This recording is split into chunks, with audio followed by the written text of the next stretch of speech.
أعوذ بالله من الشيطان الرجيم. بسم الله الرحمن الرحيم.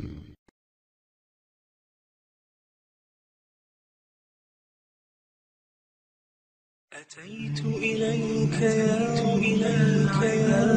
يا یک مقال دارد از زنی غرغر بروید زن که استازش غر است. مادری که برای خودش حیا ندارد، مادری که برای خودش شرم چی بودنش نمیداند، مادری برای خودش سطر نمیداند و هیچگاه برای شما دختری با حیا تربیت نمیکنه، برای شما فرزندی با آداب تربیت نمیکنه. بنابر رسول اکرم به جوانهای امتشان ترغیب کرده گفتند علیکم بذات الدین و فی روایت فاظفر بذات الدین تریبت یدا. من به شما بچه های جوان تاکید میکنم، بچه های خوش زنگیر تاکید میکنم، خواه آینده فرزنداتان با آداب شود، با حیا شود، خواه که زنهاتان براتان وفادار و با آداب شود. دخترای با حیا و با عفت بزنی گیرید، دخترایی که سری لوج میگردن کرتی آستین کلته میپشن اونها رو بزنی نگیرید، درکی باید نمیتواند برای فرزندی آینده شما مادر شده.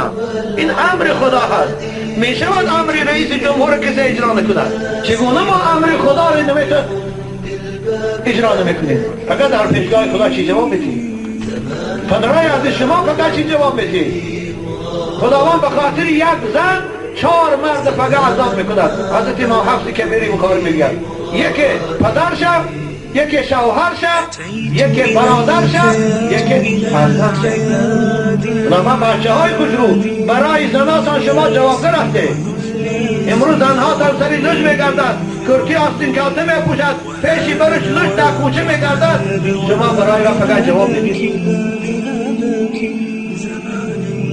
وای زنی مسلمان است، وای اروپایی نیست، وای مسیحی نیست، وای مسلمان است. و این مسلمان گفته فقط جنازه میکنه، فقط این مسلمان است. در بدن لباس دارد، پیغمبر خدا گفتند اما لباس رال خودش اجرا نمی کند، وظیفهش به جا نمی بیارد، یعنی بدنش نمی پوشاند، بدنش همش میتابد. مائلاتون، این زنها گفتن از شریعت دور شده هستند، از اخلاق جدا شدگی هستند.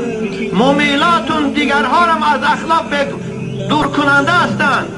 موهای سراشان در گیردی سرشان کلوله کردگی. این پیغمبر خدا 1400 سال پیش گفت تا وقت این زنها نبودن، موی سراشان بلند برداشتگی مثل کوفان شتر سری لوج میگردن. حضرت چی گفتن؟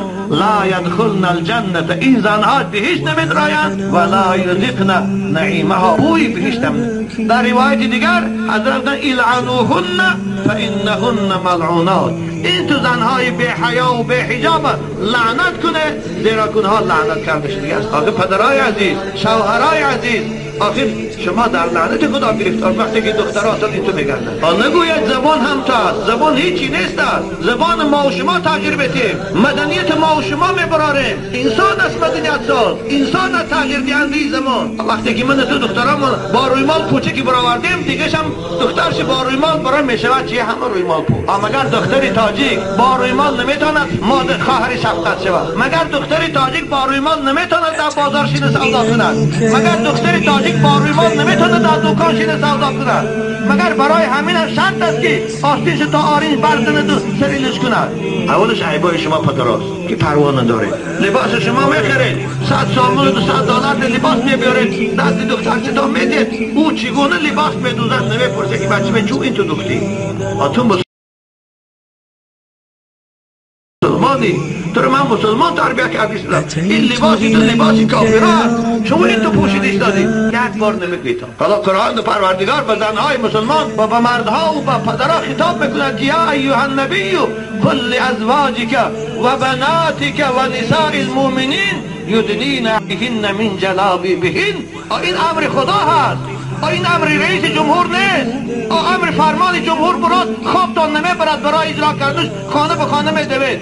شما برای فرمان خدا را اجرا کردن حرکت نمیکنید. رئیس جمهور از کار میگیره تا خلاص، اما خدای رئیس جمهور فلجت میکند، فقط در قبر عذابت میکند، فقط در حبسخانه دوزخش ابدی میسوزاند. این فقط از کار میگیرد. اگر 50 سال گیرد رنگی غفار صدر 20 سال سوزد میکنه، تمام دیگه این کار ظاهر نمیکند. لیکن انشالله اینم نمیکند، اینم مسلمان است. اما چون ما و شما فرمان خدا رو به جا نمیبریم؟ خیال میکنه که دنیا هم تو میگذرد میره؟ خیال میکنه که هیچ مسئولیت نیست؟ نه عزیزان من، این خطا هست.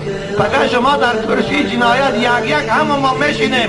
خداوند از این حیات ما، از این آینه ما، از بچه دخترامون از ما میپرسد. بنابر خدا به پیغمبرش گفت یا ایها النبی، ای پیغمبر بزرگوار، قل لازواجک و بناتک، به زنهات بگو، به دخترات بگو، و نساء المؤمنین، به زنهایی که مسلمان هستند و دخترایی که دعوای مسلمانی بکنن به اونها بگو یدنین علیهن من جلابیبهن، وقتی که به کوچه میبرایند بر بدن خود یک لباس پرتایند که بدن اونها را از چشم مردم پنهان کنند. با اسلام هیچگاه زن مجبوری به خانشین نمیکنند. اسلام طرفدار است که دخترای ما خوانند، کار کنند، صاحب کسب هنر شوند، لیکن با آداب اسلامی.